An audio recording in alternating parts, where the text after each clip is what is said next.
നിത്യം സർവ്വസ്വരൂപനെ അവതാരപരീക്ഷനായ രാമകൃഷ്ണനായ ജനനീം ശാരദാംബികയും രാമകൃഷ്ണ പാദപ്രണീതയോ പ്രണമാർക്കുന്നു. ശ്രീ എതിരാജായ വിവേകാനന്ദസൂരി സച്ചിത്സുഖസ്വരൂപാണ് സ്വാമി താപകാരം ശ്രീസ്മൃതിപുരാണ ആലയങ്ങളായി ഭഗവത്പാദ ശങ്കര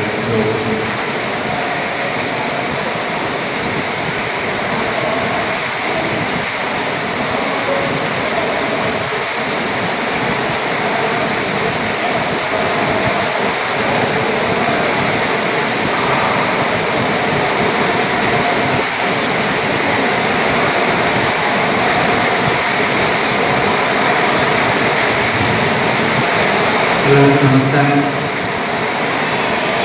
ഞാൻ പറയുന്നത് കേൾക്കാൻ പറ്റുന്നുണ്ടോ? ഞാൻ പറഞ്ഞ് ഇരിക്കുന്നതിന് ശരിക്കും കേൾക്കുന്നില്ല. നിങ്ങൾക്ക് കേൾക്കാൻ പറ്റുന്നുണ്ട്? അതേ കേൾക്കാൻ പറ്റുന്നുണ്ടോ? നിങ്ങളെല്ലാവരും വിവേകാനന്ദ സ്വാമിജിയെ പറ്റി കേട്ടിട്ടുണ്ട് അല്ലേ? സ്വാമിജി എന്നോട് ആവശ്യപ്പെട്ടിരിക്കുന്നത് വിവേകാനന്ദ സ്വാമിജിയെ പറ്റി നിങ്ങളോട് സംസാരിക്കണം. അപ്പം ഞാനിങ്ങനെ ആലോചിച്ചു, ഇപ്പോൾ വിവേകാനന്ദ സ്വാമിജിയെ പറ്റി നിങ്ങളോട് എന്താ പറയുക? അപ്പോൾ പെട്ടെന്ന് മനസ്സിൽ വന്നു, നിങ്ങളൊക്കെ എന്താ വിദ്യാർത്ഥികളാണല്ലേ? വിദ്യാർത്ഥി എന്നുള്ളതിൻ്റെ അർത്ഥം എന്താ? വിദ്യാർത്ഥി എന്ന് പറഞ്ഞാൽ എന്താ അർത്ഥം?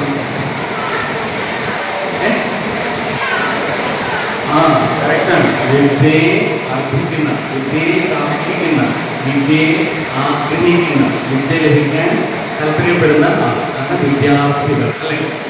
അപ്പോൾ ഞാൻ ആലോചിച്ചു, വിവേകാനന്ദ സ്വാമിയുടെ ഒരു വലിയൊരു നിങ്ങളെല്ലാം മനസ്സിലാക്കിയിരിക്കേണ്ട ഒരു പ്രധാനപ്പെട്ട ഒരു ടീച്ചിങ്, അത് തന്നെ നിങ്ങളുമായി ഡിസ്കസ് ചെയ്യാനാണ് ഞാനിത് വിചാരിക്കുന്നത്. നിങ്ങൾ തയ്യാറാണോ? തയ്യാറാണ്. അപ്പോൾ വളരെ ശ്രദ്ധയോടുകൂടി നിങ്ങൾ കേൾക്കണം, എങ്കിൽ മാത്രമേ മനസ്സിലാവൂ. അപ്പൊ ശരിക്കും എന്താണ് വിദ്യാഭ്യാസം അല്ലെങ്കിൽ വിദ്യ എന്നുകൊണ്ട് ഉദ്ദേശിക്കുന്നത്? നിങ്ങളുടെ അഭിപ്രായത്തിൽ എന്താണ് വിദ്യാഭ്യാസം എന്ന് പറഞ്ഞാൽ? എന്താ ഉദ്ദേശിക്കുന്നത്? സ്കൂളിൽ പോവുക, ടീച്ചർ പഠിപ്പിക്കും, പഠിക്കുക, ഹോംവർക്ക് തരും, വീട്ടിൽ പോകും, ഹോംവർക്ക് ചെയ്യും, പരീക്ഷ വരും, എഴുതും, പഠിക്കും, പാസ്സാകും അല്ലേ? അടുത്ത ക്ലാസ്സിലേക്ക് പോകും. 2-3 കൊല്ലം കഴിയുമ്പോൾ പഴയ ക്ലാസ്സിൽ പഠിച്ചതൊക്കെ മറന്നു. അതാണ് വിദ്യാഭ്യാസം ആണോ? അല്ല. പിന്നെന്താ വിദ്യാഭ്യാസം? നമ്മുടെ ഒരു extraordinary definition is that we want that education by which character is formed, strength of mind is increased, intellect is expanded, and by which one can stand on one's own feet. And we want that education by which character is formed, strength of mind is increased, intellect is expanded, and by which one can stand on one's own feet. അതുപോലെ തന്നെ സ്വാമിജി വിദ്യാഭ്യാസത്തിന് നിർവചനം കൊടുത്തിട്ടുണ്ട്. അത് ആർക്കെങ്കിലും അറിയാമോ? ഇവിടെ ബുദ്ധിമുട്ടുണ്ട്, അങ്ങനെ സ്വാമിജി ഏൽപ്പിച്ചിരിക്കുകയാണ്. ആർക്കെങ്കിലും അറിയാമോ? Education is the manifestation of perfection already in man. എന്താ? Education is the manifestation of perfection already in man. എന്നാൽ നമ്മൾ ഓൾറെഡി നമ്മൾ പെർഫെക്റ്റ് ആണ്, നമ്മുടെ ഉള്ളിൽ പെർഫെക്റ്റ്നെസ് ഉണ്ട്. അത് മാനിഫെസ്റ്റ് ചെയ്യാൻ സാധിക്കും. അതാണ് വിദ്യാഭ്യാസം കൊണ്ട് ഉദ്ദേശിക്കുന്നത്. എനിക്കറിയാം, ഞാനിങ്ങനെ സംസാരിച്ചു കഴിഞ്ഞാൽ നിങ്ങൾക്കെല്ലാം നല്ല ബോറടിക്കും. നല്ല തണുത്ത കാറ്റ്, മഴയൊക്കെ വരുന്നുണ്ട്, നന്നായിട്ട് ഉറക്കം വരും. രാവിലെ ഇടയിൽ ദോശയും കുട്ടിക്കും ഒക്കെ വയറ് നിറച്ച് കഴിച്ചിട്ട് വന്നിരിക്കുകയാണ് അല്ലേ? അപ്പോൾ ഞാനൊരു കഥ പറയാം. കഥ കേൾക്കാൻ ഇഷ്ടപ്പെടുന്നത് കഥ പറയാം. ശ്രദ്ധയോടുകൂടി കേൾക്കണം, ശ്രദ്ധയോടുകൂടി കേൾക്കണം.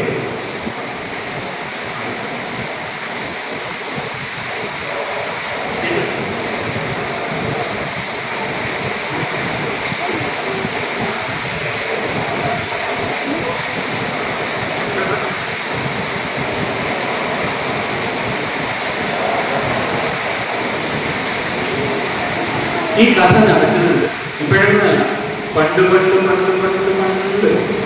ഒരുപാട് കാലം മുൻപ് ഒരു ഗ്രാമത്തില് ഒരു വലിയ ധനികനുണ്ടായിരുന്നു.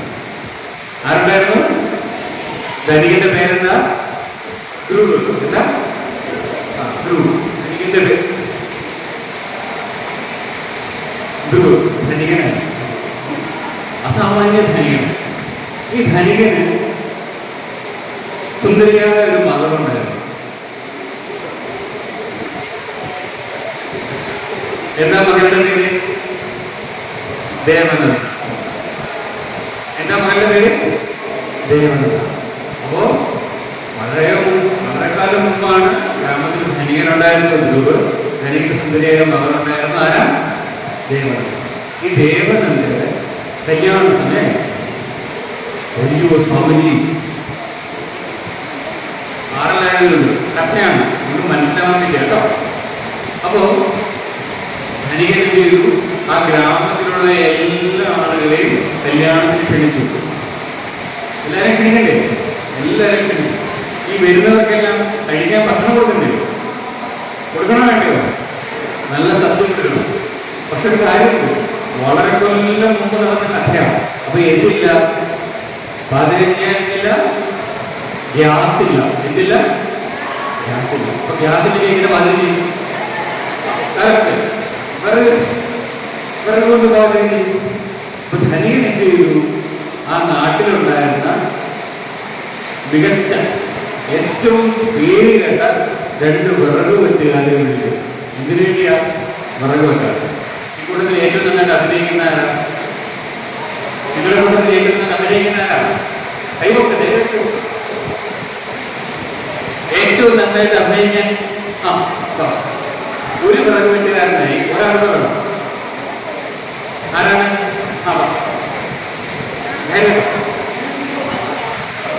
ഈശ്വര. കോടാലി മുമ്പ് തന്നെ 2 പേര് കൊടുക്കും. കുഴപ്പമില്ല.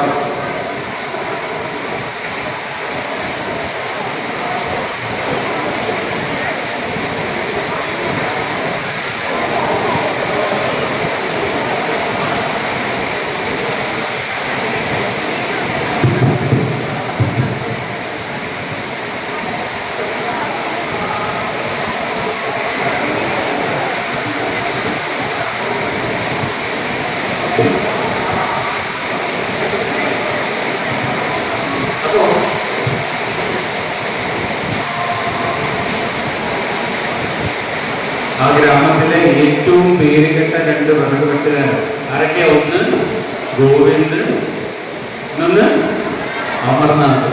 ഇവരെ കഴിഞ്ഞേ ഉള്ളൂ ആ ഗ്രാമത്തിൽ വിറക് വെട്ടാനാണ്. അപ്പൊ ധനികൻ മാത്രമായിരുന്നു, ധനികൻ ഒരു രസികൻ കൂടായിരുന്നു. ധനികൻ ഒരു രസികൻ കൂടായിരുന്നു ധ്രുവ്. അപ്പൊ ധ്രുവ് എന്ത് ചെയ്തു? ഇവരെ 2 പേരെയും വിളിച്ചു.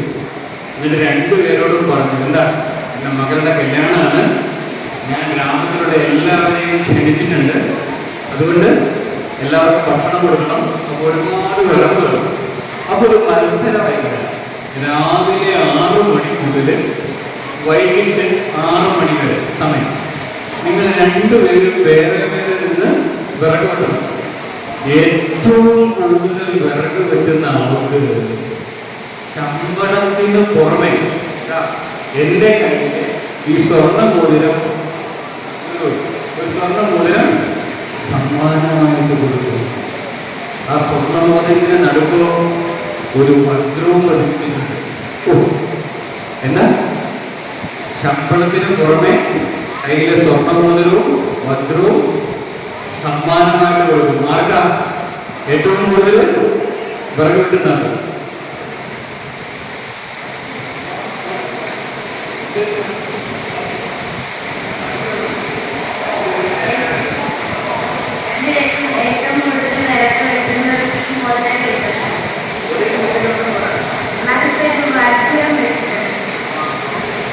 ധനികൻ 2 പേരോടും പറഞ്ഞു.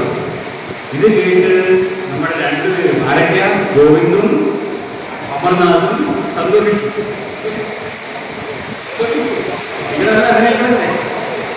അപ്പൊ 2 പേരും തീർച്ചയായും എന്താ, എന്ത് വില കൊടുത്തും ഈ സമ്മാനം കൈക്കലാക്കും.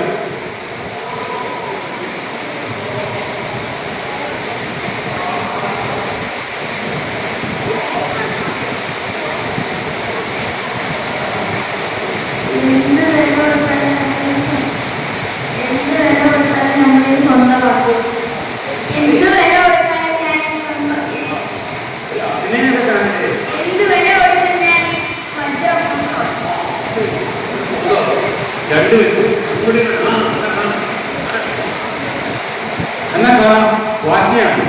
അപ്പൊ അടുത്ത ദിവസം രാവിലെ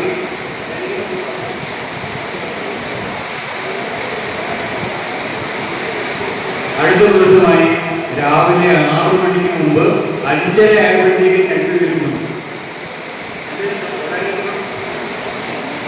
രണ്ടുപേരും കോടാലിയൊക്കെയായിട്ട് വെട്ടാനായിട്ട് വന്നു. ധനികം വന്നു. ധനികം പറയും അവിടെ വെക്കണം.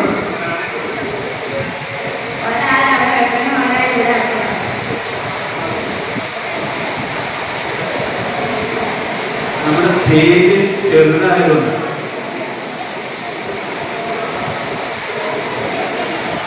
വിട്ടു കഴിഞ്ഞാൽ സ്വാമിജിയെ വെട്ടും. നമ്മുടെ സ്റ്റേജ് ചെറുതായി പോയതുകൊണ്ടാണ്. അപ്പൊ ഇവരെ ധനികൻ എന്ത് ചെയ്തു, അടുത്ത ദിവസം രാവിലെ 6 മണിക്ക് വന്നപ്പോ തന്നെ ഇവരെ രണ്ടുപേരെയും 2 സ്ഥലത്താക്കി. നടുവിലൊരു മതിലുണ്ട്, കാണാൻ പറ്റില്ല. രണ്ടുപേരും അങ്ങോട്ടും ഇങ്ങോട്ടും കാണാൻ പറ്റില്ല. ഇടയ്ക്ക് ഒരു ഡോറ് മാത്രമേ ഉള്ളൂ. അപ്പൊ രണ്ടുപേരും ഇപ്പുറത്തുമായി. എന്നിട്ട് ധനികൻ റെഡി 1 2 3 സ്റ്റാർട്ട് എന്ന് പറയുമ്പോൾ രണ്ടുപേരും വിറകോട്ടാണ്.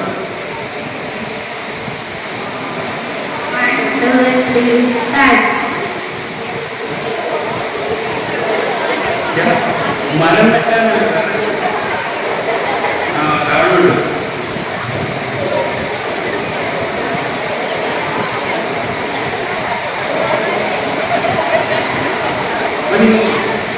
ഇങ്ങനെ വെട്ടിക്കൊണ്ടേ.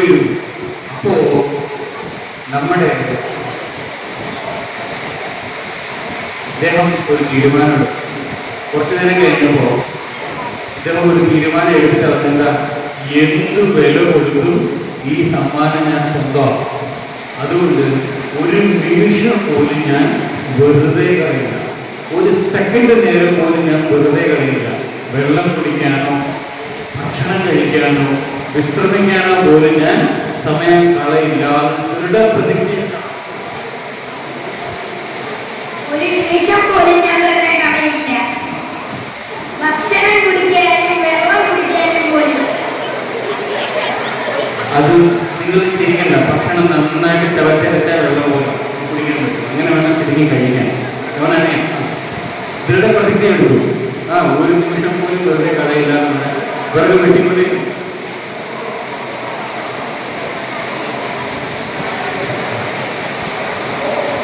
കുറെ നേരം കഴിഞ്ഞു.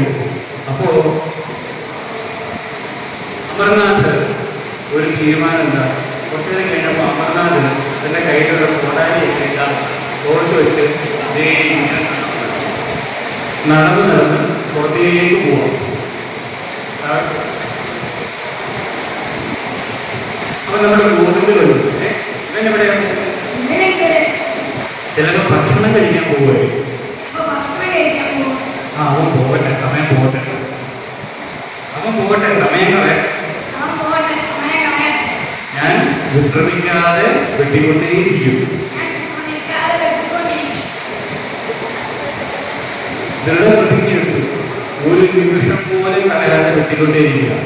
ഒരു 10-15 മിനിറ്റ് കഴിഞ്ഞപ്പോൾ അമർനാഥ് ജീവിത കോടാലിയൊക്കെ ആയിട്ട് തിരിച്ചു വരും.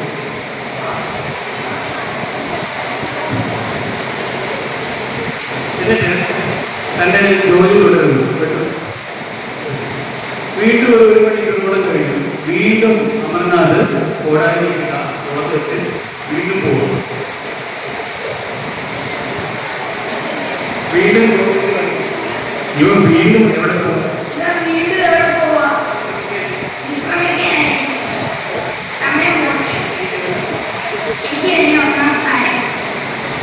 വെട്ടിക്കൊണ്ടേ. വീണ്ടും ഒരു 10 മിനിറ്റ് കഴിഞ്ഞപ്പോൾ അമർനാഥ് വീണ്ടും കോടാലിയൊക്കെ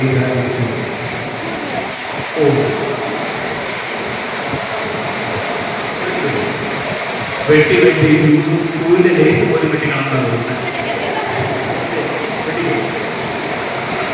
ശരി, അങ്ങനെ ഇതേ കാര്യം കുറേ തവണ ആവർത്തിച്ചു. ആ ദിവസം തന്നെ കുറേ സമയം ആവർത്തിച്ചു. എന്തായാലും ഇദ്ദേഹം ഒരു നിമിഷം പോലും വിശ്രമിക്കാതെ, വെള്ളം പോലും കുടിക്കാതെ, ഭക്ഷണം പോലും കഴിക്കാതെ വെട്ടിക്കൊണ്ടേയിരുന്നു. അതിന്റെ ഫലമായിട്ടെന്താ, കുന്ന് കണക്കി ഒരു 2 മല പോലെ വിറക് വെട്ടിക്കൊണ്ടിരിക്കുന്നു. അതിശയം തന്നെയല്ലേ. എന്തായാലും വൈകുന്നേരം സമയമായി. ധനികനും മകളും വന്നു. ആദ്യം എത്തുന്ന ആരുടെ അടുത്തായിരുന്നേ? ഗോവിന്ദന്റെ അടുത്ത്. വന്ന് കണ്ടിട്ട് ധനികനും മകളും അമ്പരന്ന് പോയി. ഇത്രയും വിറക് വെട്ടിയിട്ടോ?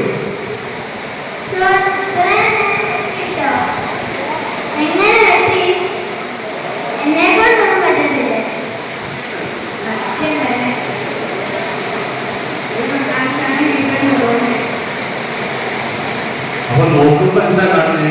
ഗോവിന്ദ് വെള്ളം പോലും കുടിച്ചിട്ടില്ല, ഭക്ഷണം പോലും കഴിച്ചിട്ടില്ല.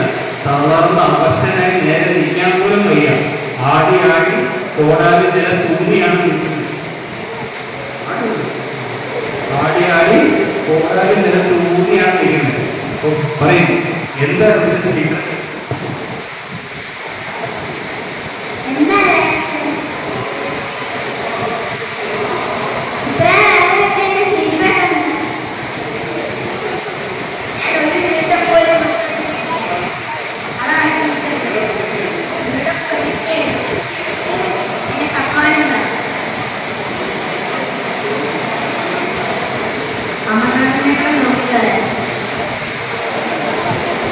അവനെ നോക്കാനും പാടുകളൊന്നുമില്ല.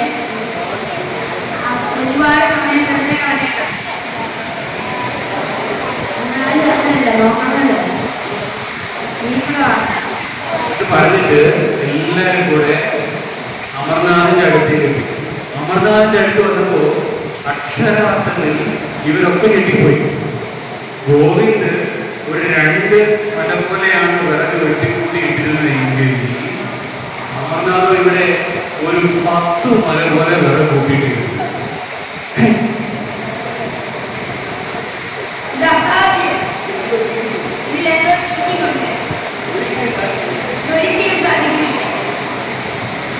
സ്വർണ്ണമോതിരം കൂടി മണി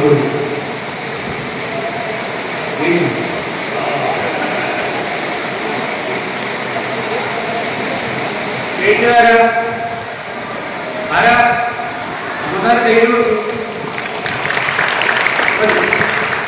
പക്ഷേ ശരിക്കും ആരാണ് ജയിക്കുന്നത്?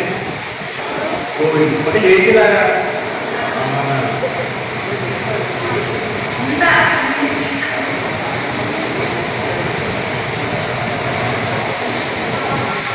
എന്താ സീക്രട്ട്? ആർക്ക് പറയാം? ആദ്യം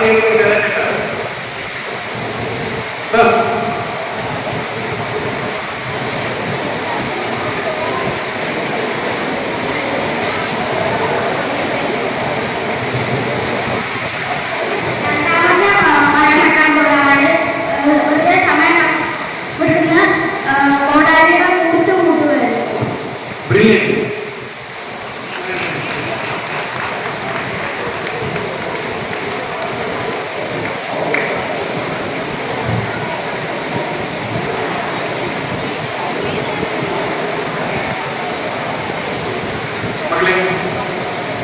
അപ്പോ അമർനാഥിന്റെ സീക്രട്ട് എന്തായിരുന്നു? അമർനാഥി ഓരോ പ്രാവശ്യവും കോടാലിയായിട്ട് പോകുമ്പോൾ എന്താ ചെയ്തോണ്ടിരുന്നത്? കോടാലിയുടെ മൂർച്ച കൂട്ടിക്കൊണ്ടിരുന്നു അല്ലേ? അപ്പോ അമർനാഥ് ഗോവിന്ദനോട് പറയണ്ട, നിർത്താതെ വെട്ടിക്കൊണ്ടിരുന്നപ്പോ എന്ത് പറ്റി? കോടാലിയുടെ മൂർച്ച കൂടി. അപ്പോ ഒരു വെട്ടിന് മുറിയേണ്ടത് തന്നെ 7-8 പ്രാവശ്യം വെട്ടുമ്പോഴാണ് വിറക് മുറിയുന്നത്. ഞാനോ ഒരൊറ്റ വെട്ടിന് മുറിയും അല്ലേ? എന്റെ സ്വാമി, കോടാലിക്ക് മൂർച്ച കൂടണമെന്ന് പറയാനാണ് അത്രയും നേരം കൊണ്ടുവന്നത്. അല്ല, ഈ പറയാൻ പോകുന്നത് ശ്രദ്ധയോടുകൂടി കേൾക്കണം. എല്ലാവരും നിവർത്തിരുന്നേ. ഈ പറയാൻ പോകുന്ന ശ്രദ്ധയോടുകൂടി കേൾക്കണം. നിങ്ങളുടെ ജീവിതത്തിൽ ഏറ്റവും പ്രയോജനപ്പെടുന്ന കാര്യം ഞാൻ പറയുന്നത് ശ്രദ്ധയോട് കേൾക്കണം. ഈ വിറക് മുറിക്കാനായിട്ട് ഗോവിന്ദിന്റെയും അമ്മനാഥന്റെയും കയ്യിലുള്ള ഉപകരണം എന്തായിരുന്നു? കോടാലി. ശരി, നമുക്ക് ഓരോരുത്തർക്കും ഈ ലോകത്തെ കാണാനും ലോകത്തോട് ഇടപഴകാനും ലോകത്തെ മനസ്സിലാക്കാനും ഒക്കെ നമ്മുടെ കയ്യിലുള്ള ഉപകരണം എന്താണ്?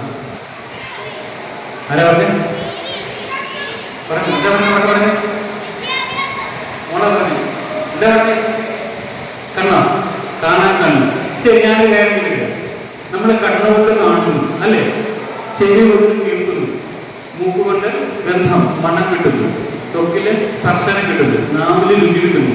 ഈ ഇൻഫർമേഷനെല്ലാം എങ്ങോട്ടാ പോകുന്നത്? ബ്രെയിൻ. ശരി, പിന്നെ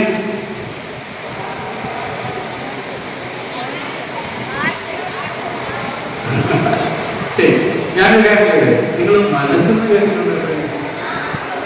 മനസ്സെന്ന് കേട്ടിട്ടുണ്ടോ? നിങ്ങൾ പറഞ്ഞ സയന്റിഫിക്കലി കറക്റ്റാണ്, ഇതെല്ലാം ബ്രെയിനോട് പോകും. പക്ഷെ നമുക്ക് മനസ്സെന്നൊരു സാധനമുണ്ടോ? മനസ്സിലേക്കല്ലേ ഇതെല്ലാം ആദ്യം പോകുന്നത് അല്ലേ? ശരി, നമ്മുടെ ഹ്യൂമൻ ബോഡിയിൽ മനസ്സെവിടെയായിരിക്കുന്നത്? ബ്രെയിനിൽ തന്നെയാണ് അല്ലേ? ആണോ? ശരി, നിങ്ങൾ നിങ്ങൾക്ക് മനസ്സുണ്ടോ ഇല്ലയോ? മനസ്സുണ്ടെന്ന് പറയുന്നത് എനിക്കൊരു മനസ്സുണ്ടെന്ന അഭിപ്രായമുണ്ട്. ശരി, അതിന്റെ മനസ്സില്ല എന്ന് പറയുന്നത്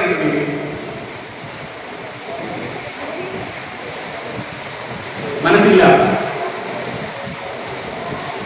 കേൾക്കാൻ മനസ്സില്ലെന്നാണോ അതോ? നോക്കൂ മകളെ, നമ്മൾ കാണുന്നതായാലും കേൾക്കുന്നതായാലും ഈ ലോകത്തോട് ഇടപഴകാനാണെങ്കിലും നമ്മുടെ കയ്യിലുള്ള ഒരേ ഒരു ഉപകരണം എന്താ? നമ്മുടെ മനസ്സാണ്. കണ്ണ് കാണുന്നതും ചെവി കേൾക്കുന്നതും ഗന്ധം വരുന്നതെല്ലാം നമ്മുടെ മനസ്സിലേക്കായിരുന്നു. അതൊരു മനസ്സാണ്. നമ്മൾ ശരിക്കും പറഞ്ഞ വേദാന്തത്തിൽ പറഞ്ഞ മനസ്സെന്നല്ല പറയുന്നത്, അന്തഃകരണം, ഉള്ളിലുള്ള ഇൻസ്ട്രുമെന്റ്. അത് നിങ്ങൾ ബ്രെയിനെന്നോ മനസ്സെന്നോ എന്ത് വേണമെങ്കിലും വിളിച്ചോ, അന്തഃകരണം, ഉള്ളിലുള്ള ഇൻസ്ട്രുമെന്റ് അല്ലെ? നമ്മുടെ ജ്ഞാനത്തിന്റെ ഭാവമില്ലേ, അവിടേക്കാണ് എത്തുന്നത് അല്ലെ? അപ്പൊ അതിലേക്ക് മനസ്സൊന്നും വിളിക്കുന്നേ. ഈ മനസ്സിനെ, ഈ മനസ്സാണ് നമ്മുടെ കയ്യിലുള്ള ഒരേ ഒരു ഉപകരണം അല്ലെ? ഈ മനസ്സിന് എന്തെങ്കിലും നിങ്ങൾ മൂർച്ച കൊടുക്കുന്നു? ഈ മനസ്സിന് എന്തെങ്കിലും മൂർച്ച കൂട്ടിയിട്ടുണ്ടോ? ഇല്ല. മനസ്സുണ്ട്, എല്ലാം മനസ്സിലേക്കാണ് എത്തുന്നത്. നമ്മൾ മനസ്സുകൊണ്ടാണ് തീരുമാനങ്ങൾ എടുക്കുന്നത്, മനസ്സുകൊണ്ടാണ് പഠിക്കുന്നത്. പക്ഷെ ഈ മനസ്സിന് എന്തെങ്കിലും നമ്മൾ മൂർച്ച കൂട്ടിയിട്ടുണ്ടോ? അപ്പൊ നമ്മൾ ആരെ പോലെയാ? നമ്മുടെ അമർനാഥിനെ പോലെ അല്ലേ? ഗോവിന്ദനെ പോലെ അല്ലേ? എന്താ ചെയ്യുന്നത്? നമ്മള് മൂർച്ചയില്ലാത്ത മനസ്സുകൊണ്ടാണ് നമ്മൾ വെട്ടുന്നത്. എവിടെ? മാത്തമാറ്റിക്സ്, കെമിസ്ട്രി, ഫിസിക്സ്, ബയോളജി എല്ലാത്തിനും നമ്മൾ വെട്ടുക. അപ്പൊ ഒറ്റ വെട്ടിൽ മുറിയേണ്ടതാണ്. പക്ഷെ എന്താ? നമ്മുടെ മനസ്സിന് എന്തില്ല? മൂർച്ചയില്ല. അപ്പൊ എന്ത് പറ്റുന്നു? ഒറ്റ വെട്ടിന് മുറിയേണ്ടതിന് വരെ നമ്മൾ 10 വട്ടം വെട്ടണം, എന്നാലേ അതൊന്നും മുറിയുകയുള്ളൂ. പക്ഷെ മനസ്സിന് മൂർച്ച കൂട്ടിയാലോ ഒറ്റ വെട്ടിന് ഇത് മുറിയും.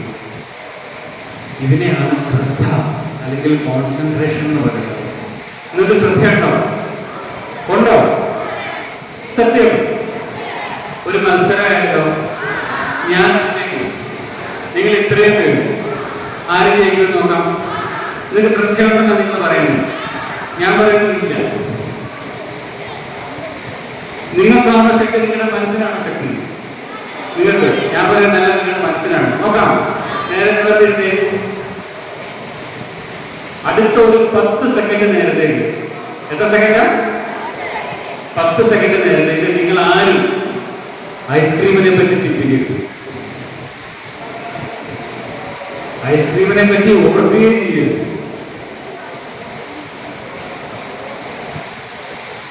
എന്റെ സ്വാമി എത്ര എണ്ണം വന്നു, വാനില, സ്ട്രോബെറി എല്ലാം വന്നിട്ട് പോയില്ലേ? അപ്പൊ നിങ്ങൾക്കാണോ ശക്തി? നിങ്ങളുടെ മനസ്സിനാണോ ശക്തി? പോട്ടെ, അത് ഒരു ചാൻസ് കൂടെ തരാം. അടുത്ത ഒരു 10 സെക്കൻഡ് നേരത്തേക്ക് ആരും പശ പശുവിനെ പറ്റി ചിന്തിക്കുക. പശു വരാനേ പാടില്ല. ക്ലാവ് വന്നാലും കുഴപ്പമില്ല, പശു വരുന്നുണ്ട്. സ്വാമിജി എത്ര എണ്ണം വന്നു? HF വന്നു, കോൺസ്റ്റിറ്റ്യൂഷൻ വന്നു, നാടൻ പശു വന്നു, ഒക്കെ വന്നു പോയില്ലേ? വന്നില്ലേ? പോട്ടെ, ഒരു ചാൻസ് കൊടുത്ത് അടുത്തൊരു 10 സെക്കൻഡ് കണ്ണടച്ച് അടുത്തൊരു 10 സെക്കൻഡ് നേരത്തേക്ക് ഒന്നിനെ പറ്റി ചിന്തിക്കണം. മനസ്സ് ബ്ലാങ്ക് ആയിട്ട് വെക്കണം. ഒരു ചിന്തയും വരരുത്.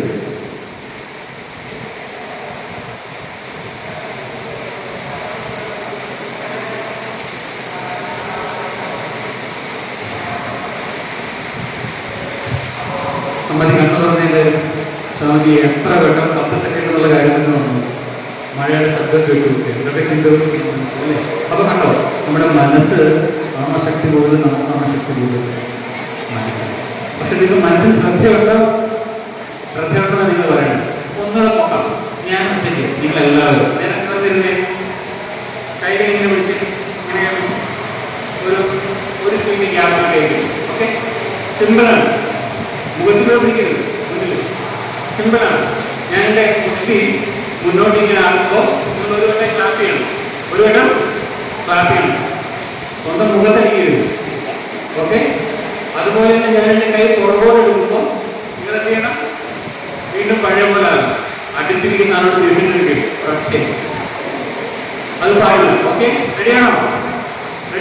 ഒറ്റ ശബ്ദം കേട്ടോ. അതാണ് നിങ്ങൾക്ക് ശ്രദ്ധയുണ്ടോ ഇതിനുള്ള ടെസ്റ്റ്. എന്താ മഴയോ? ഒറ്റ ഒരു ശബ്ദം കേൾക്കാൻ പാടുള്ളൂ. എന്റെ കൈ ഇപ്പോഴും ഇവിടെയാ, വലന്റെ കൈയിൽ തിരിച്ചു പോയി കഴിഞ്ഞു. ശ്രദ്ധയില്ല, നിങ്ങൾ തോറ്റു.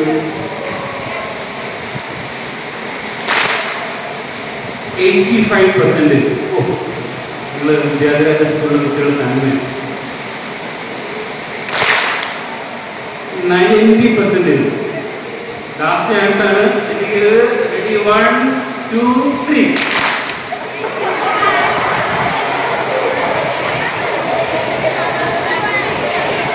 എവിടെ ശ്രദ്ധ?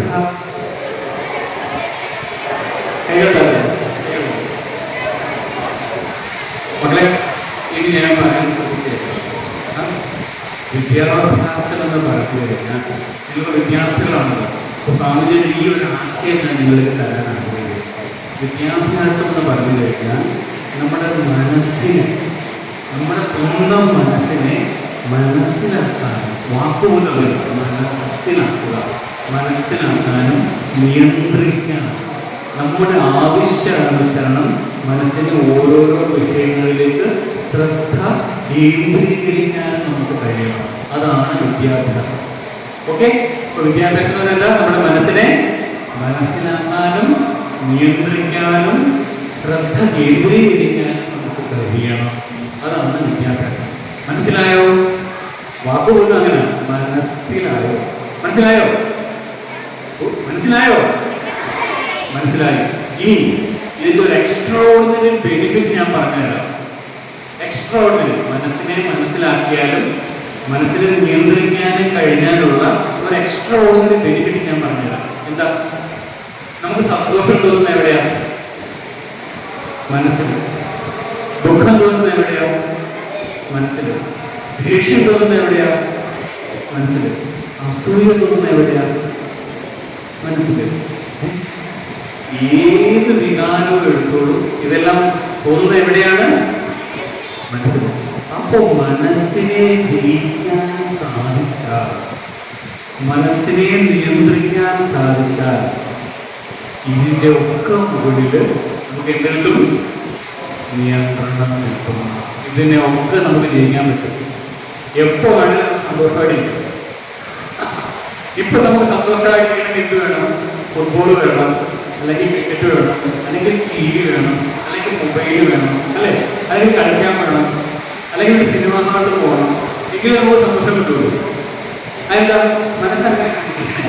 പക്ഷെ മനസ്സിനെ നമുക്ക് നിയന്ത്രിക്കാൻ സാധിച്ചാൽ, ഇപ്പോ ഇവിടെ ഇരുന്ന് കണ്ണട ചെയ്തിട്ട് പരമാനന്ദത്തിൽ നമുക്ക് ആകാം. എന്താ പറയാ, ഫീൽഡ് വിധിച്ചോ ചില വട്ടാണ് തന്നെ ഇത് ചിരിക്കുന്നത് നമുക്ക് പറ്റും. രണ്ടാമതൊരു വസ്തുവിനോ ഒരു വ്യക്തിക്കോ നമ്മളെ സ്പർശിക്കാൻ പറ്റില്ല. ഇപ്പൊ നമ്മുടെ കൂട്ടുകാരെ വിചാരിച്ചാൽ മതി, നമുക്ക് ദേഷ്യപ്പെട്ടു അല്ലേ? നമ്മുടെ കൂട്ടുകാരെ വിചാരിച്ചാൽ മതി, നമ്മളെ കരയിപ്പിക്കാം, നമ്മളെ ചിന്തിക്കാം അല്ലേ? അപ്പൊ നമ്മൾ അവരുടെ തന്നെ ഡിപ്പെൻഡന്റ് ആണ്. പക്ഷേ the moment you will get control over your mind, you will become masters of your own mind, then you will be standing in your own field. മറ്റൊരു വ്യക്തിക്കോ വസ്തുവിനോ നിങ്ങൾ ആശ്രയിക്കേണ്ട ആവശ്യമില്ല. നിങ്ങൾ അപ്പോഴാണ് ശരിക്കും ഒരു മനുഷ്യനാണ്. That time you will overcome all these obstacles. പിന്നെ വേറൊരു ഗുണം, മനസ്സ് കോൺസെൻട്രേറ്റഡ് ആയി കഴിഞ്ഞാൽ, ഷാർപ്പായി കഴിഞ്ഞാൽ, ഏത് വിഷയത്തിലാണോ ജ്ഞാനം വേണ്ടത് ആ വിഷയത്തിൽ നമുക്ക് ജ്ഞാനം വരും. ഈസിയായിട്ട് മനസ്സിനെ അവരേക്ക് കോൺസെൻട്രേറ്റ് ചെയ്താൽ മാത്രമല്ല. ഒറ്റ വായിച്ചാൽ മതി, നമ്മുടെ മനസ്സിൽ ഒരു പഠിച്ചിട്ടുണ്ടാവും, അത് പോവില്ല. വീണ്ടും ബൈഹാർട്ട് ചെയ്യേണ്ട ആവശ്യമൊന്നുമില്ല. ഇവരുടെ പഠിച്ചാൽ നമ്മൾ പോകുന്നുണ്ട്. ഇനി സ്വാമി വിവേകാനന്ദൻ പറഞ്ഞല്ലോ ഈ ഒരു ആശയം. സ്വാമിജി പറഞ്ഞായിരുന്നു, ഇനി ഒരു ഘട്ടം കൂടി വിദ്യാഭ്യാസത്തിലൂടെ കടന്നു പോകണമെന്നുണ്ട് എങ്കിൽ ഞാനൊരു സ്കൂളിലോ ഒരു കോളേജിലോ ഒന്നും അല്ല പോകാൻ പോകുന്നത്, മറിച്ച് I will try to master my own instrument, my own mind. അതാണ് ശരിയായിട്ടുള്ള വിദ്യാഭ്യാസം. വിദ്യാഭ്യാസം എന്ന് പറഞ്ഞാൽ നിങ്ങളുടെ സ്വന്തം കാലിൽ നിർത്തുന്ന ഈ ഒരു പ്രക്രിയ, അത് നിങ്ങൾ അച്ചീവ് ചെയ്യും. അതിന് പ്രാക്ടീസ് വേണം. നമ്മുടെ ഈ ലോകത്തിലെ ഏറ്റവും അടുത്ത ശത്രുവും ഏറ്റവും അടുത്ത മിത്രവും നമ്മുടെ മനസ്സ് തന്നെ. നമുക്ക് ഏറ്റവും അടുത്ത ശത്രുവാണ്, തൊട്ടടുത്ത നമ്മുടെ മനസ്സ്, നമ്മുടെ ശത്രുവും കൂടെ. നേരത്തെ കണ്ടില്ലേ, അതിനോട് നമ്മൾ പറഞ്ഞു ഐസ്ക്രീമിനെ വേണ്ടി ചിന്തിക്കരുത്, പക്ഷെ അത് ഒരു കഷ്ടം അല്ലേ? നമുക്ക് പലപ്പോഴും വേണ്ടാത്ത വിചാരങ്ങളൊക്കെ മനസ്സിൽ വരും, ഒരു കഷ്ടം, അത് വരാൻ പാടില്ല. അപ്പൊ അതിനെ മനസ്സിനെ നിയന്ത്രിക്കണം. അപ്പൊ അതിന് പ്രാക്ടീസ് ചെയ്യണം. എന്ത് ചെയ്യണം? പ്രാക്ടീസ് ചെയ്യണം. അതാണ് മനസ്സിനെ ഷാർപ്പ് ചെയ്യാതെ വരും. അങ്ങനത്തെ പ്രാക്ടീസ് ആർക്കെങ്കിലും അറിയാമോ? അങ്ങനത്തെ പ്രാക്ടീസിനെ പറ്റി നിങ്ങൾ കേട്ടിട്ടുണ്ടോ? ആർക്കെങ്കിലും ഏതെങ്കിലും ഒരു പ്രാക്ടീസ് പറയാം? കറക്റ്റാണ്. മെഡിറ്റേഷൻ, പിന്നെ യോഗ, ഓക്കെ, പിന്നെ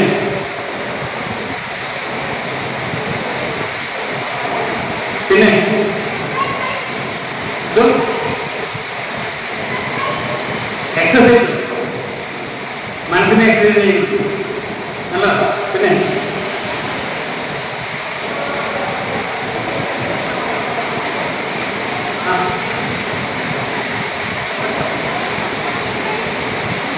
കോൺസെൻട്രേഷൻ.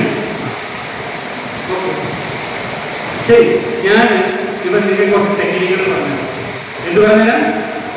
ടെക്നിക്കുകൾ പറഞ്ഞുതരാം. അത് നിങ്ങൾ ചെയ്യണം.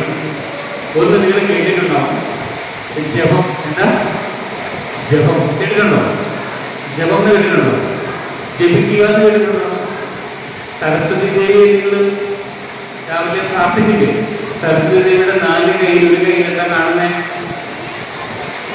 ജപമാല കണ്ടിട്ടുണ്ടോ?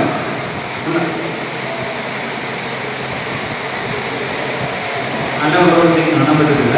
സരസ്വതി ദേവിയുടെ ചിത്രങ്ങളിലൊക്കെ ഒരു കയ്യിൽ ജപമാല എന്തുണ്ടാവും? ജപമാല ഉണ്ടാവും. അതെന്താ? ജപിക്കുക എന്ന് പറയും. ജപിക്കുക എന്ന് പറഞ്ഞാൽ നമ്മുടെ മനസ്സിനെ കോൺസെൻട്രേറ്റ് ചെയ്യാനുള്ള വലിയൊരു പ്രാക്ടീസാണ്. അതെങ്ങനെയാണ് പറഞ്ഞാൽ, രാവിലെ അല്ലെങ്കിൽ വൈകുന്നേരം ആരും ശല്യം ചെയ്യുന്നില്ല എന്ന് ഉറപ്പ് വരുത്തിയിട്ട് നേരെ നിവർന്നിരുന്നിട്ട് നിങ്ങൾക്ക് ഇഷ്ടമുള്ള ദേവന്റെ അല്ലെങ്കിൽ ദേവിയുടെ നാമം 108 പ്രാവശ്യം ജപിക്കുക. ഉദാഹരണമായിട്ട് ഞാൻ പറയാണ്, ഇപ്പൊ എനിക്ക് ശിവനെ ഞാൻ ഇഷ്ടം വെച്ചു, അപ്പൊ ഞാൻ ശിവനെ ഓം നമഃ ശിവായ, കുഴപ്പമില്ലെന്ന് വരും. കുറച്ചു നേരം കഴിയുമ്പോൾ ഓം നമഃ ശിവായ, ഓം നമഃ ശിവായ. അപ്പൊ മനസ്സിലായാലും ക്രിസ്ത്യാനോ റൊണാൾഡോ വരും. അപ്പൊ പറയണം ഓം നമഃ ശിവായ, ഓം നമഃ ശിവായ. വിരാമത്തോട് വരും. ഓം നമഃ ശിവായ, ഓം നമഃ ശിവായ. അപ്പൊ ആരെങ്കിലും മോഹൻലാൽ അല്ലെങ്കിൽ മമ്മൂട്ടി വരും.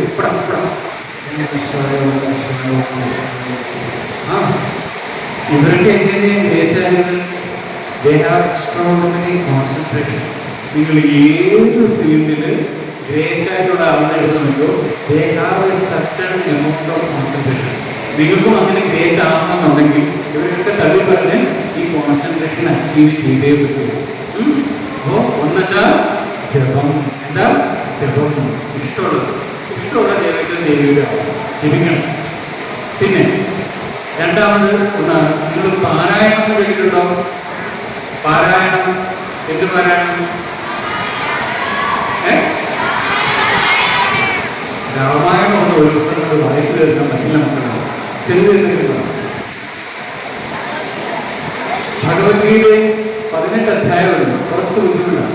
ഒരു 2-3 മണിക്കൂറൊക്കെ എടുക്കും. മഹാഭാരതം അത് കണ്ടിട്ടുണ്ടോ? മഹാഭാരതം ഒരു ദിവസം കൊണ്ട് ഒരു മാസം കൊണ്ട് വായിച്ചു തീർക്കില്ല.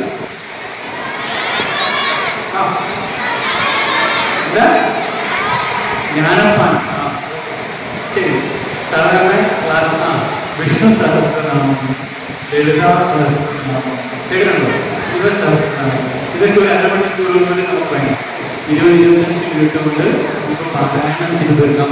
അപ്പോൾ പാരായണം ചെയ്യുമ്പോൾ എന്ത് വേണം? പൂർണ്ണ ശ്രദ്ധയോടുകൂടി ഓരോ പീരികളിലൂടെ പാരായണം ചെയ്യണം. അപ്പൊ നമ്മുടെ മനസ്സ് അവിടെ തന്നെ നിൽക്കും, വേറെ വീട്ടിലേക്ക് പോവില്ല. അപ്പൊ മനസ്സിനെ നമ്മൾ എന്ത് ചെയ്യുക? ഷാർപ്പ് ചെയ്യുക. ജപിക്കുമ്പോഴേക്ക് ചെയ്യുന്ന മനസ്സിനെ ഷാർപ്പ് ചെയ്യുക. ആ നാമം കൊണ്ട് അല്ലെങ്കിൽ ആ മന്ത്രം കൊണ്ട് ഷാർപ്പ് ചെയ്യുക. അതേപോലെ തന്നെയാണ് പാരായണം ചെയ്യുമ്പോഴും ആ നാമധേയം കൊണ്ട് നമ്മൾ ഷാർപ്പ് ചെയ്യുക. ഇനി മെഡിറ്റേഷൻ എന്ന് പറഞ്ഞു ധ്യാനം. ഇഷ്ടദേവതയുടെ ദേവിയെ ധ്യാനിക്കണം. ഇങ്ങനെ നമ്മുടെ ഉള്ളിൽ കണ്ട് അവരോട് നമ്മൾ മനസ്സുകൊണ്ട് സംസാരിക്കണം. ഇനി വേറെ ഒരു പ്രാക്ടീസൂടെ ഞാൻ പറഞ്ഞുതരാം. പറഞ്ഞിരുന്നേ, നിവർത്തിരുന്നോ? കണ്ണുകളടച്ച്. ഇനി മനസ്സിനോട് പറയണം, മനസ്സെ നീ എങ്ങോട്ട് വേണമെങ്കിലും പോകും, എന്തിനെ പറ്റി വേണമെങ്കിലും ചിന്തിച്ചു, പക്ഷേ ഞാൻ നിന്നെ വാച്ച് ചെയ്യുന്നുണ്ട്, ഞാൻ നിന്നെ ഒബ്സർവ് ചെയ്യുന്നുണ്ട്. നീ ഇവിടേക്കാണ് പോകുന്നത്, ഞാൻ നിന്നെ ജസ്റ്റ് ഒബ്സർവ് ചെയ്യുന്നുണ്ട്.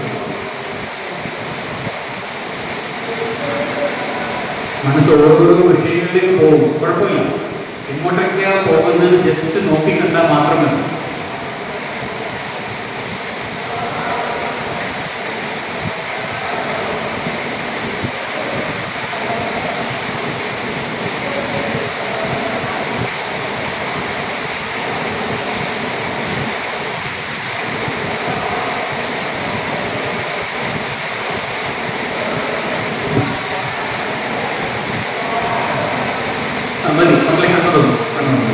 ഇത് പ്രാക്ടീസ് നിത്യവും നിങ്ങൾ ചെയ്യുകയാണെങ്കിൽ, ഇപ്പൊ ആദ്യമായിട്ടായിരിക്കും മനസ്സിലൊക്കെ എങ്ങും പോയിട്ടുണ്ടാവുക, ഇവിടെ തന്നെ ചുറ്റിപ്പറ്റിയിട്ടുണ്ടാവും. കുറച്ച് ദിവസം നിങ്ങൾ ചെയ്യുകയാണെങ്കിൽ നിങ്ങൾ മനസ്സ് ഓരോരുത്തർക്കും പോകും, കുറേ സ്ഥലത്തൊക്കെ പോകും. അപ്പോഴൊക്കെ മനസ്സിനെ തിരിച്ചു കൊണ്ടുവരാൻ നോക്കും. ജസ്റ്റ് ഒബ്സർവ് ചെയ്യും, പോകട്ടെ. ഒരു കുതിരയെ പോലെ തുള്ളിച്ചാടി പോകട്ടെ. ചിലപ്പോ ഈ ജീവിതത്തിൽ പോലും നിങ്ങൾ കണ്ടിട്ടില്ലാത്ത കാര്യങ്ങൾ നിങ്ങളുടെ മനസ്സിന് മുന്നിൽ കൊണ്ടുവരും. ആ കാര്യങ്ങളൊക്കെ ചിലപ്പോൾ സത്യമായി അനുഭവം മനസ്സിലാക്കും. ചിലപ്പോൾ നമ്മൾ സ്വപ്നം കാണാറുണ്ട്, സ്വപ്നത്തിൽ ചിലത് കാണാറുണ്ട്. കുറച്ച് ദിവസം കഴിയുമ്പോൾ അത് നമ്മുടെ മുന്നിൽ ശരിക്കും നടക്കാറുണ്ട്. ശ്രദ്ധിച്ചിട്ടുണ്ടോ? അങ്ങനെ അനുഭവത്തിലുണ്ടോ? അതൊക്കെ ദൈവം പറയുന്നില്ല, കുറെ ആളുകളുണ്ട്, മനസ്സിലായി. അപ്പോ അതേപോലെ തന്നെ അത് സ്വപ്നത്തിൽ കണ്ടതാണ്. ഈ പ്രാക്ടീസിന്റെ പേരെന്താ? പ്രത്യാഹാരം. എന്താ? പ്രത്യാഹാരം. എന്താ പേര്? പ്രത്യാഹാരം. അപ്പൊ മനസ്സിനെ ഷാർപ്പ് ചെയ്യാനായിട്ട് ഞാനിത് 4 വഴികൾ പറഞ്ഞു തന്നു. ഒന്നെന്താ? ജപിക്കുക. ഒന്നെന്താ? ജപിക്കുക. 2 പാരായണം. എന്താ? പാരായണം. 3 ധ്യാനം, മെഡിറ്റേഷൻ. നമുക്ക് ഇഷ്ടമുള്ള ദേവിയോ മനസ്സിൽ സങ്കല്പിച്ചിട്ട് ഉള്ളു തുറന്ന് ഒന്നും ഒഴിച്ചു വെക്കേണ്ട ആവശ്യമില്ല, അവരോട് സംസാരിക്കുക, മനസ്സുകൊണ്ട് സംസാരിക്കുക. അതുപോലെ തന്നെ അവസാനം പഠിപ്പിച്ചേണ്ട പ്രത്യാഹാരം. ഇരുന്നിട്ട് നമ്മുടെ മനസ്സിനെ സ്വതന്ത്രമായിട്ട് വിടുക. നമ്മുടെ മനസ്സിനെ നമ്മുടെ മനസ്സുകൊണ്ട് തന്നെ നോക്കിക്കാണും. ഇത് ഓരോ ദിവസം നിങ്ങൾ ചെയ്യുമ്പോഴും നിങ്ങളുടെ മനസ്സ് കൂടുതൽ ഷാർപ്പാവും, കൂടുതൽ പരിശുദ്ധമാവും. അപ്പോൾ ശരിയായിട്ടുള്ള വിദ്യാഭ്യാസത്തിലേക്ക് നിങ്ങൾ പോലും അറിയാതെ മുൻപോട്ട് വരും. ഇതാണ് സ്വാമി വിവേകാനന്ദൻ എല്ലാ വിദ്യാർത്ഥികൾക്കും കൊടുക്കുന്ന ആഹ്വാനം. വിദ്യാഭ്യാസം എന്നാൽ അവനവന്റെ മനസ്സിന്റെ മേലുള്ള നിയന്ത്രണമാണ്, അല്ലാതെ പാഠപുസ്തകം പാഠപുസ്തകത്തിലുള്ള കുറേ കാര്യങ്ങൾ ബൈഹാർട്ട് വെച്ച് കഴിഞ്ഞിട്ട് വല്ല കാര്യമുണ്ടോ? ഇപ്പൊ മൊബൈലില് നമുക്കറിയാവുന്നതിനേക്കാൾ എത്രയോ വിഷയങ്ങൾ നമുക്ക് ഒരു നിമിഷം കൊണ്ട് സെർച്ച് ചെയ്തെടുക്കാം അല്ലേ? അപ്പൊ കുറെ കാര്യങ്ങൾ സ്റ്റഫ് ചെയ്തുകൊണ്ടായിരുന്നു ഇല്ല. പകരം എന്താ വേണ്ടത്? നമ്മുടെ ക്യാരക്ടർ തന്നെ മാറും. നമ്മുടെ മനസ്സിന്റെ ശക്തി ഇൻക്രീസ് ആവും. ഈ ഓരോ പ്രാക്ടീസിലൂടെയും നമ്മുടെ മനഃശക്തി ഇൻക്രീസ് ആവും. അതുപോലെ മനസ്സിന്റെ ഷാർപ്നെസ് ഇൻക്രീസ് ആവും. നമ്മുടെ എല്ലാ ഇമോഷൻസിന്റെ പേരിൽ നമുക്ക് പൂർണ്ണ വിജയം കിട്ടും. കാരണം നമ്മൾ കണ്ടു, സന്തോഷം തോന്നുന്നതും സങ്കടം തോന്നുന്നതും ദേഷ്യം തോന്നുന്നതും അസൂയ തോന്നുന്നതും ഒക്കെ എവിടെ തന്നെയാണ്? നമ്മുടെ മനസ്സിൽ തന്നെയാണ്. അപ്പൊ ആ മനസ്സിനെ ജയിക്കാൻ കഴിഞ്ഞാൽ, ആ മനസ്സിനെ നമുക്ക് ജയിക്കാൻ കഴിഞ്ഞാൽ ഈ ജീവിതം എന്നേക്കുമായി നമുക്ക് ജയിക്കാം. ഇനി ലോകത്തിലുള്ള ഒരു വസ്തുവിനോ വ്യക്തിക്കോ നമ്മുടെ ദുഃഖത്തിലാകാൻ പറ്റില്ല. ആവശ്യം ഈ ലോകത്തുള്ള മറ്റൊരു വസ്തുവിനോ വ്യക്തിക്കോ ഒരിക്കലും നിങ്ങളെ ദുഃഖത്തിലേക്ക് വിടാൻ പറ്റില്ല. അപ്പൊ മനസ്സ് അത്രയ്ക്ക് ശക്തപ്പെടുത്തുക. അത് ഈ പറഞ്ഞ പ്രാക്ടീസ് നിങ്ങൾ ചെയ്യണം. എന്തൊക്കെയാ പ്രാക്ടീസ് പറഞ്ഞേ? ഒന്നാമത്തെ എന്താ ഉറക്കെ പറ? ജപിക്കുക. രണ്ടാമത് എന്താ? പാരായണം. മൂന്നാമത് മെഡിറ്റേഷൻ. നാലാമത് പ്രത്യാഹാരം. എന്താ? പ്രത്യാഹാരം. എന്തെങ്കിലും ചോദ്യം ചോദിക്കാനുണ്ടോ എന്നോട് ഈ വിഷയത്തിൽ?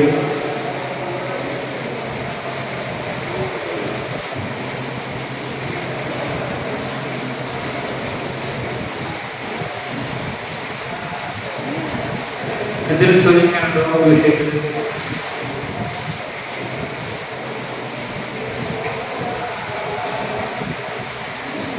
ഒരു ചോദ്യങ്ങളൊന്നുമില്ലാത്ത കുട്ടികളാണ്.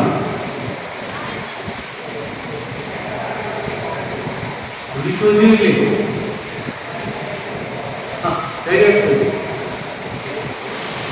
ഇനി ഇപ്പൊ നമ്മൾ ഒരു കാര്യം പഠിച്ചു. എന്താ പഠിച്ചത്? മനസ്സിന്റെ പ്രാധാന്യം, മനസ്സിനെ കോൺസെൻട്രേറ്റ് ചെയ്യുന്നതിന്റെ പ്രാധാന്യം, അതിന്റെ വഴികളൊക്കെ പഠിച്ചു. പക്ഷെ ഒരു കാര്യമുണ്ട്, മനസ്സ് ശുദ്ധമല്ലെങ്കിൽ വലിയ ബുദ്ധിമുട്ടാണ്. അതിന് പ്രധാനമായിട്ടുള്ള കുറച്ച് പ്രാക്ടീസുണ്ട്. അത് നിങ്ങൾ അനുഷ്ഠിക്കണം. നിങ്ങൾ ചിലപ്പോൾ കേട്ടിട്ടുണ്ടാവും, സത്യം കേട്ടിട്ടുണ്ടോ?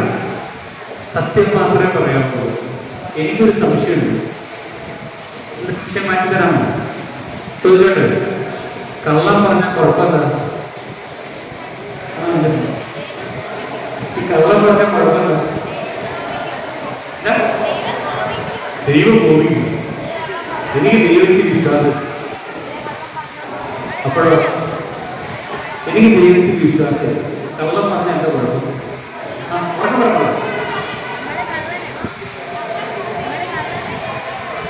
ഒരു കള്ളം സമ്മതിക്കാൻ വീണ്ടും വീണ്ടും കള്ളം പറയും. ഞാൻ പറഞ്ഞോളാം, ഒരു കള്ളം പറയാമെങ്കിൽ നൂറ് കള്ളം പറയാമെങ്കിൽ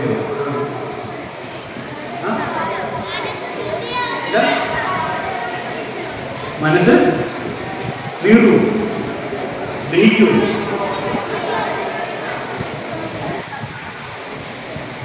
ആ ഒരു കുറ്റബോധം എപ്പോഴും മനസ്സിലുണ്ടാവുന്നു. കുഴപ്പമില്ല. കള്ളം പറഞ്ഞ എനിക്ക് ടീച്ചറെ അടിയിട്ടില്ല, വീട്ടിൽ അടിയിട്ടില്ല, എന്നോട് നിന്നില്ല. കള്ളത്തന്നെ ചെയ്യും. നല്ലതല്ലേ? ഇപ്പൊ കള്ളം പറഞ്ഞ കുഴപ്പമില്ല. എന്താ? മനസ്സ് വൃത്തിയാവില്ല, മനസ്സ് ശുചിയാവില്ല. എനിക്ക് വലിയ നിർബന്ധമില്ല.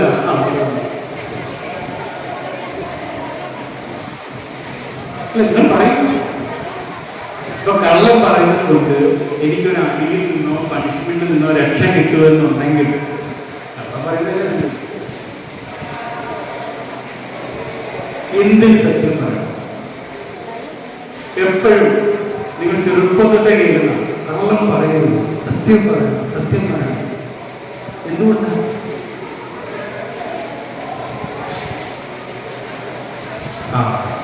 ആർക്ക് പറയാം? ആർക്കല്ലേ? പറയാം.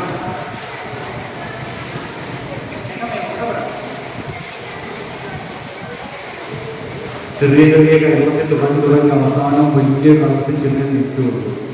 നിങ്ങൾ പറഞ്ഞ ഉത്തരങ്ങളൊക്കെ ശരിയാണ്, അതൊക്കെ ഞാൻ അംഗീകരിക്കുന്നു. പക്ഷേ ഒരു കാര്യം നമ്മൾ മനസ്സിലാക്കണം. എന്താ? നമ്മൾ ഇപ്പൊ ജീവിച്ചിരിക്കുന്ന ഈ ഒരു വ്യവസ്ഥിതി ഉണ്ടല്ലോ, ഈ ലോകം തന്നെ എന്തിന്റെ മുകളിലാണ് ഇരിക്കുന്നത്? സർവം സത്യേ പ്രതിഷ്ഠിതം. എല്ലാം സത്യത്തിന്റെ മുകളിലാണ് നിലനിൽക്കുന്നത്. ഇത് പെട്ടെന്ന് നിങ്ങൾക്ക് മനസ്സിലാക്കുക. ഇത് മനസ്സിലാക്കാൻ ഞാൻ ഉദാഹരണം പറയാം. ഈ ലോകത്തിൽ നിന്ന് ഇപ്പൊ നമ്മൾ വിളിക്കില്ലേ, സത്യം അപ്രത്യക്ഷമായി വിചാരിക്കും. ചിന്തിച്ചു, സത്യം അപ്രത്യക്ഷമായി. എല്ലാവരും കള്ളം മാത്രമേ പറയൂ. എങ്ങനെയുണ്ടോ? എന്തായിരിക്കും സംഭവിക്കുക? ഒന്ന് ആലോചിച്ചു.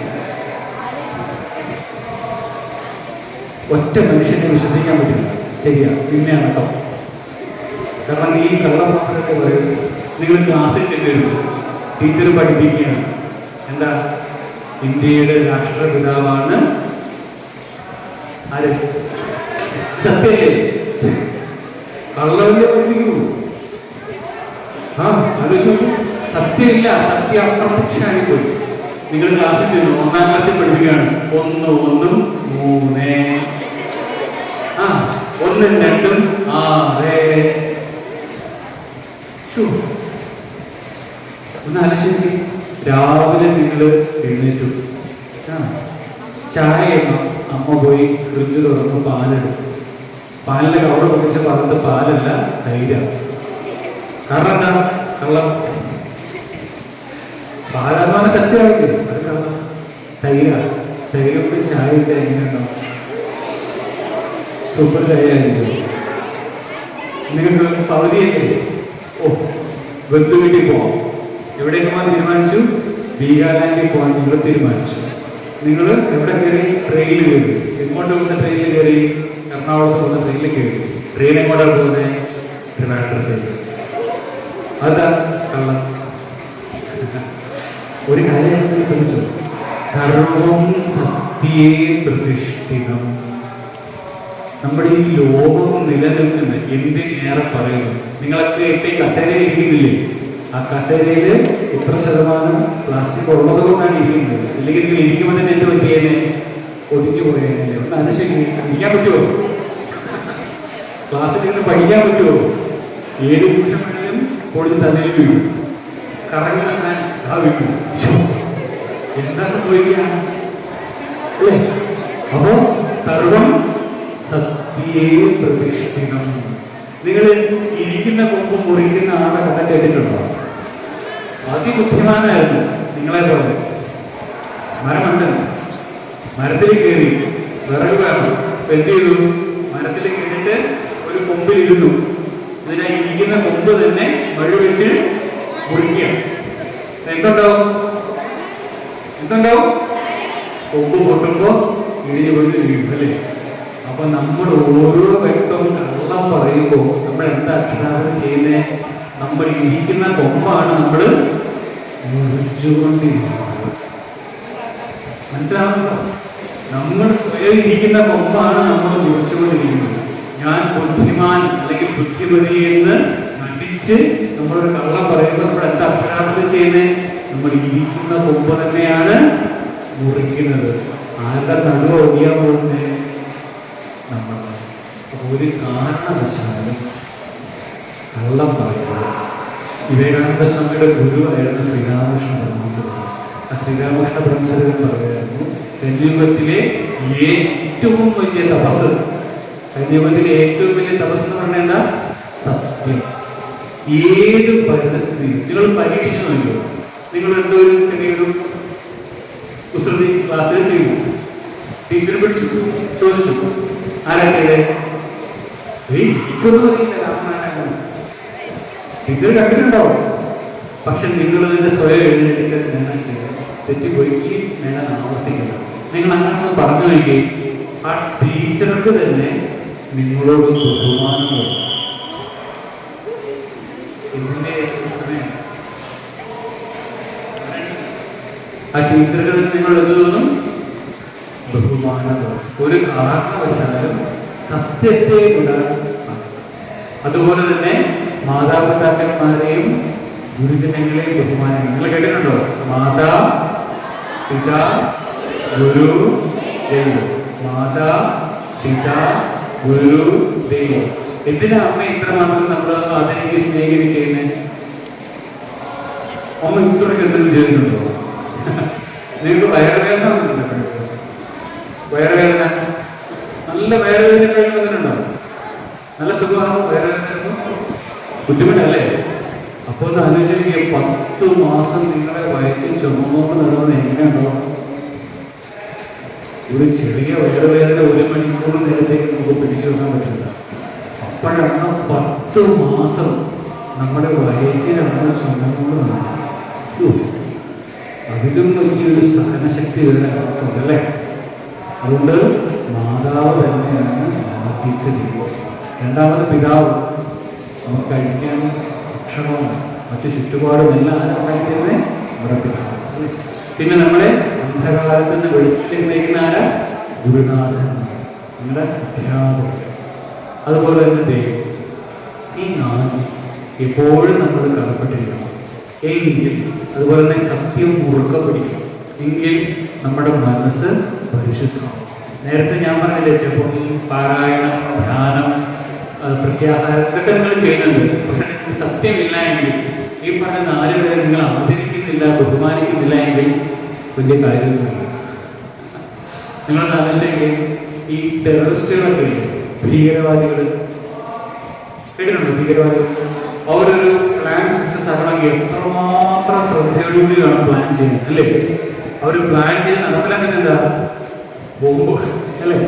പൊട്ടിത്തെറിക്കുന്നത്. അതുകൊണ്ട് കാര്യമുണ്ടോ? കാര്യമില്ല. അങ്ങനെയാവണം നമുക്ക് ആഗ്രഹം. അല്ല, നമുക്ക് സമർത്ഥരാകണം, രാജ്യത്തിന് ഉപകാരപ്പെടണം, മറ്റുള്ള വ്യക്തിക്ക് ഉപകാരപ്പെടണം. They don't live who live for others. The rest are dead and alive. മറ്റുള്ളവർക്ക് വേണ്ടി ജീവിക്കുന്നവർ മാത്രമേ ശരിക്കും ജീവിക്കുന്നുള്ളൂ. മറ്റുള്ളവർക്ക് വേണ്ടി ജീവിക്കാതെ സ്വന്തം കാര്യങ്ങൾ മാത്രം നോക്കി ജീവിക്കുന്ന വ്യക്തി ശവത്തിനു തുല്യമാണ്. ശവത്തിനു തുല്യം. നിങ്ങളത് മനസ്സിലാക്കണം.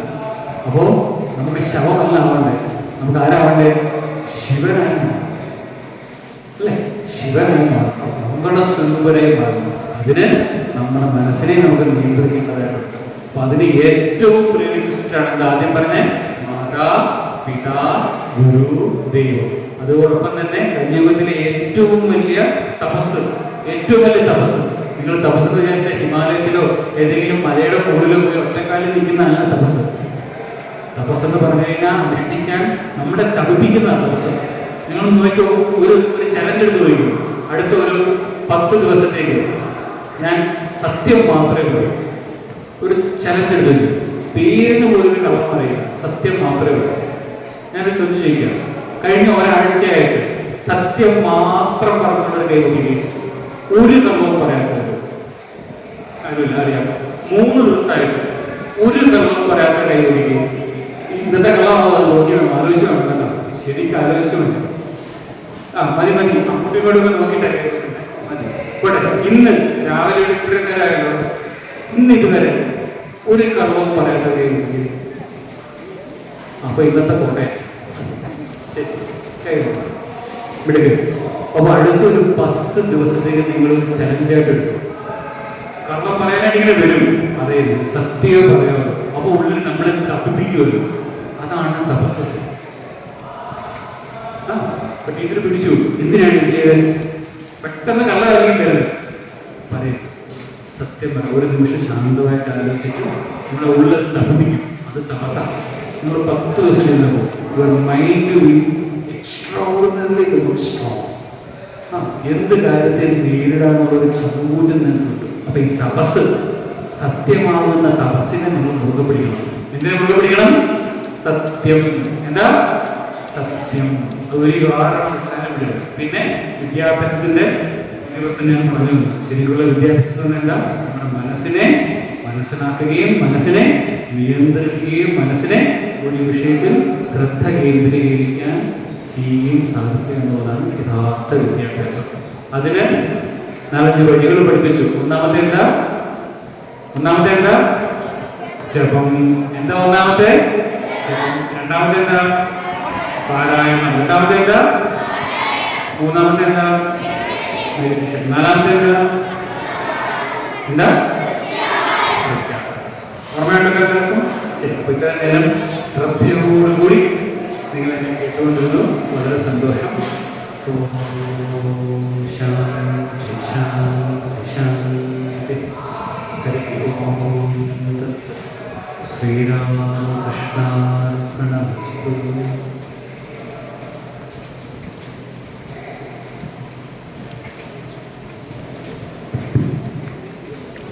Thank you, Swamiji. It's a great pleasure to be in the program. Swamiji discussed